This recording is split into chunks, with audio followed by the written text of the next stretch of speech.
Have you ever watched a fortress so strong that nothing could break it, and then one day you notice a tiny crack? That crack, if ignored, destroys everything. Right now, in the heart of a war that has already changed the world, one of the most heavily fortified pieces of land on Earth is showing that crack. The Crimean Peninsula, which Russia grabbed in 2014, is supposed to be a symbol of strength. But something is changing, and it is not happening slowly. Before we go deeper, if you want to understand this war not through headlines, but through real strategy, hit that like button right now. Subscribe to the channel and share this video with someone who needs to see the truth behind the noise. This is not just news. This is the story of how a dream can turn into a nightmare. Let us start with a simple question. Why does Crimea matter so much? You might think it is just a piece of land by the sea, but in war, land is not just dirt. Crimea is the key to the Black Sea. From here, Russia controls the sea routes, the naval bases, and the supply lines that feed its armies in southern Ukraine. Without Crimea, Russia loses its ability to project power in the region. For Putin, Crimea is not a military base. It is a political symbol. He told his people that Crimea is forever Russian. That was a promise. And breaking a promise in a dictatorship can be dangerous. For Ukraine, Crimea is the prize. They say this war cannot end with peace as long as Crimea is occupied. So they have been working on a plan. Not a huge invasion, not a single dramatic battle, but a slow, methodical squeeze. They are not trying to take Crimea by storm. They are trying to make it impossible for Russia to stay. Now, imagine this. It is the middle of the night. The peninsula is dark. Suddenly, the sky lights up with explosions. Not one, not two, but multiple strikes hitting different places at the same time. This is not random. This is a strategy called coordinated attrition. Ukraine does not just hit one target. They hit the fuel depots, the airfields, the railways, and the bridges all at once. They want to break the system, not just a single piece. Think of Crimea like a human body. The bridge from Russia is the main artery. The railways are the veins. The fuel depots are the lungs. The airfields are the eyes. Ukraine is attacking every organ at once. The body cannot heal fast enough. Let us look at what was hit on a recent night. First, two major fuel depots near the capital of Simferopol. These depots supply not just civilian cars, but also military trucks and tanks. Without fuel, tanks cannot move. Without fuel, soldiers cannot fight. These same depots were hit before. Russia repaired them. Ukraine hit them again. The message is clear. You can repair, but we will strike again. This is a never-ending cycle of pain. Second, 4 air bases were targeted: Saki, Belbek, Kacha, and Gvardeyskoye. These are not small bases. They house fighter jets and bombers. Without air cover, the ground forces become vulnerable, and Ukraine knows that. So they hit the runways, the hangars, and the fuel storage. They want to ground the Russian Air Force. Third, a critical railway line between Jankoy and Kerch was severed. This is the line that takes supplies from the bridge and distributes them across the peninsula. Cut this line, and supplies get stuck at the bridge.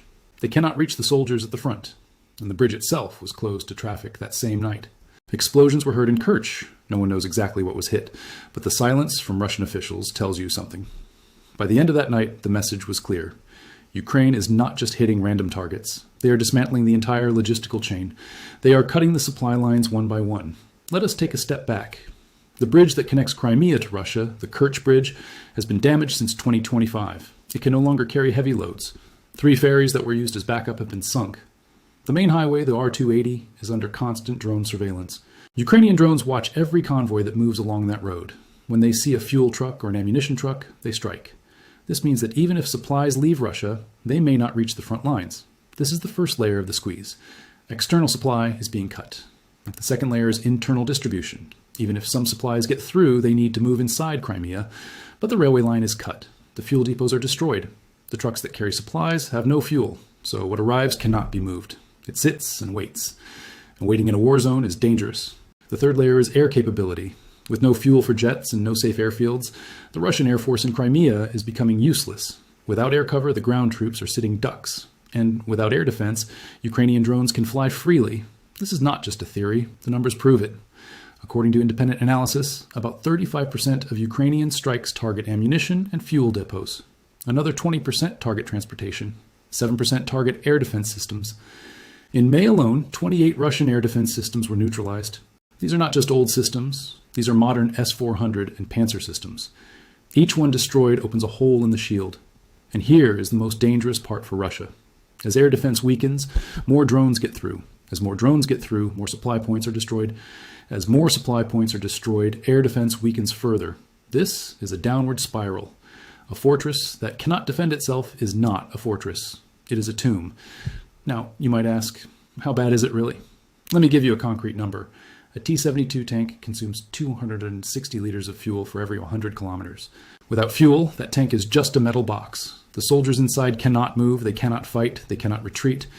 And when they cannot retreat, they get surrounded or destroyed. This is why the situation is so serious. The Russian military analyst Alexei Getman said something critical.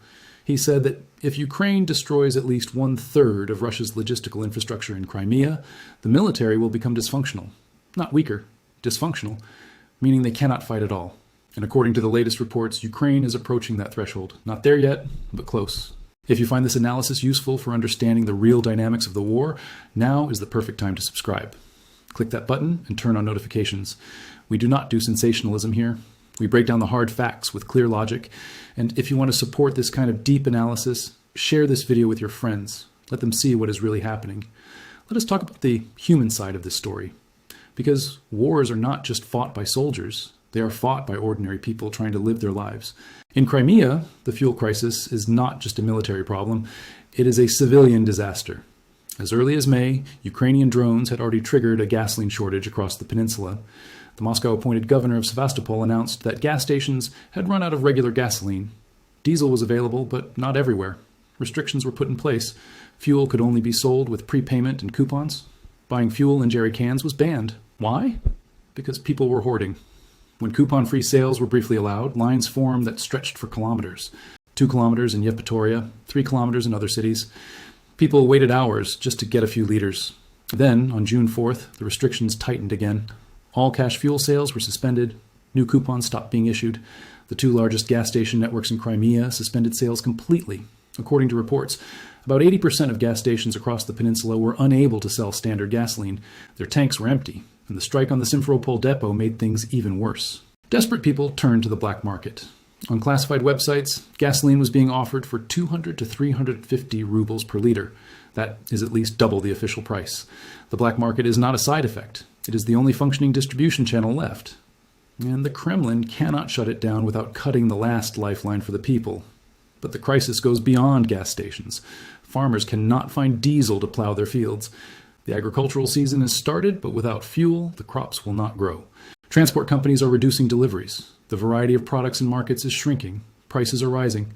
Hospitals and emergency rooms struggle to find fuel for their generators. Imagine being in a hospital during a war and the lights go out because there is no fuel. That is the reality now. And then there are the tourists. More than 70% of tourists visiting Crimea arrive by car. They came for the summer holidays, expecting sun, beaches, and relaxation. Instead, they found explosions at night, air raid alerts, and empty gas stations. Many are now stranded. Their holidays are over, but they have no fuel to go home. One tour guide described the situation like this. There is no official registry of stranded tourists. People are running out of money. Their stays are extending, but no one is covering the costs. A tourist shared on social media that freely purchasing fuel is impossible. Coupons are not valid for traveling to other cities. They only have enough fuel left for 50 kilometers, and the nearest gas station may have no fuel anyway. The summer season usually begins in June. This year, the season opened with explosions. A Russian blogger named Sergei is now speaking openly.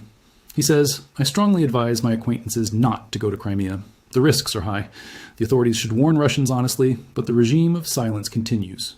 Bookings in some cities have fallen by 10%. Cancellations are rising. Every new attack accelerates the decline. Crimea was sold to Russians as a vacation paradise. Now it is a war zone. And the tourists are learning that paradise can collapse faster than a dream." Let us pause here for a moment. If you have not already subscribed, please do it now. We are about to go into the deeper strategy, the long-term game, and the possible futures. You do not want to miss this. Hit subscribe and activate the bell. And while you are at it, leave a comment telling me what you think. Will Ukraine succeed in isolating Crimea? Is Russia running out of time? I read every comment. Now, let us look at the bigger picture. What we are seeing in Crimea is not random. It follows a plan. A retired American commander of U.S. Army Europe named Ben Hodges described this plan years ago. He said, "Whoever controls Crimea wins the war." And he outlined 3 phases. Phase 1 is isolation. Cut Crimea off from Russia. Destroy the bridge. Sink the ferries. Control the highway. This phase is not complete, but it is close. All 3 supply lines are either cut or under severe pressure. Phase 2 is making Crimea uninhabitable. This means striking military targets so often that the cost of staying becomes too high. Destroy the airfields, the fuel depots, the air defense systems. Make life so dangerous and difficult that Russia starts asking, is it worth it? This is exactly what Ukraine is doing now. Phase 3 is entry. Ukrainian ground forces reach the peninsula. This is the hardest part. It requires air superiority and a massive landing operation. Ukraine does not have that in 2026. But the longer Phase 2 continues, the lower the cost of Phase 3 becomes. As air defense is dismantled and fuel runs out, defending Crimea becomes more expensive for Russia. Hodges made this prediction in 2023. His timeline was wrong, but the logic of his plan is working. The race now is between how fast Russia can repair and how fast Ukraine can strike. Evidence suggests Ukraine is striking faster. British intelligence reports confirm this. Ukraine's ability to interdict transport nodes with drones has been key. Russian military bloggers themselves acknowledge the threat. They say the M14 coastal highway is now a killing zone. And here's another critical piece.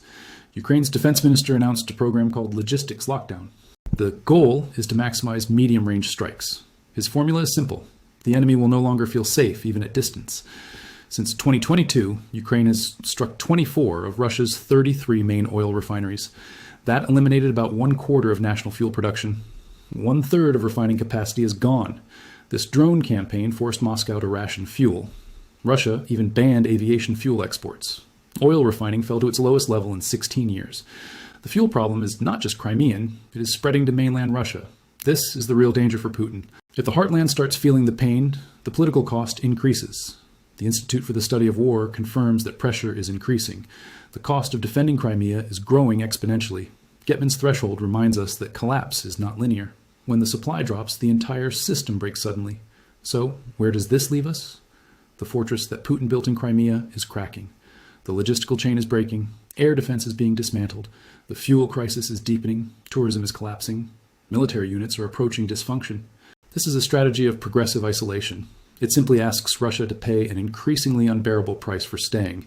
Crimea is the decisive ground in this war, and the balance on that ground is shifting inexorably, line by line, depot by depot, radar by radar. Russia is still on the peninsula, but the cost rises daily. Ukraine will continue to raise that cost until the fortress cannot hold anymore. Putin dreamed of Crimea as a symbol of power, but dreams can become nightmares. The fortress is not falling because of a single blow. It is cracking because of 1,000 cuts. The question that remains is simple. How long can Russia afford to stay? The answer may be shorter than anyone expects. If this analysis opened your eyes, subscribe now, turn on notifications, share this video. If you prefer listening on the go, find us on Spotify. Thank you for watching. See you in the next video.